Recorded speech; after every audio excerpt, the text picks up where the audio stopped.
Hello friend, સ્વાગત है તમારું મારા કિચનમાં।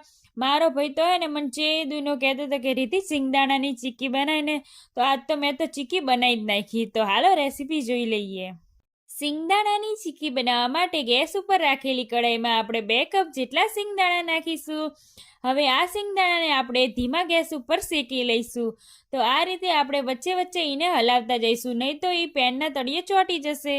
તો લગભગ 7 મિનિટમાં આપણા સિંગદાણા શેકાઈ ગયા છે। અહીંયા તમે જોઈ શકો કે આ રીતે આપણે એને દબાવીને તો એનું ફોતરું સારી રીતે નીકળી જાય છે। તો હવે આ રીતે આપણે બધા સિંગદાણામાંથી ફોતરા કાઢી લઈશું।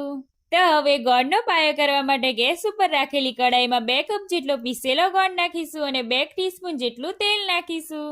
તો હવે તેલને આપણે ગોળમાં સારી રીતે મિક્સ કરી લઈશું। તો અહીંયા લગભગ 3 મિનિટ જેટલો સમય થઈ ગયો છે અને ગોળ આપણો સારી રીતે પીગળવા માંડ્યો છે।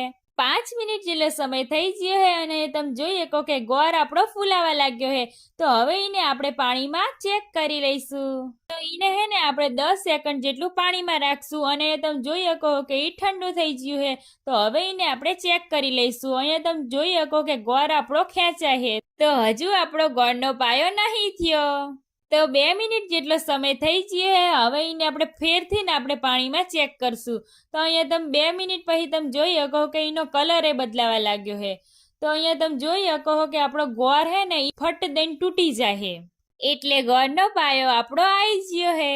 તો હવે એમાં હે ને આપણે ચપટી જેટલા ખાવાના સોડા નાખીશું। હવે એમાં આપણે સિંગદાણા નાખી દઈશું।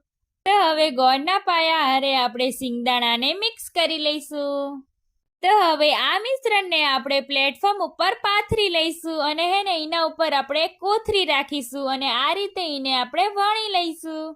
ઠંડી થઈ જાય ને એટલે આપણે ચપ્પાની મદદથી એને કાપી લઈશું। તો તૈયાર છે આપણી ઉત્તરાયણ સ્પેશિયલ સિંગદાણાની ચીક્કી। આવજો।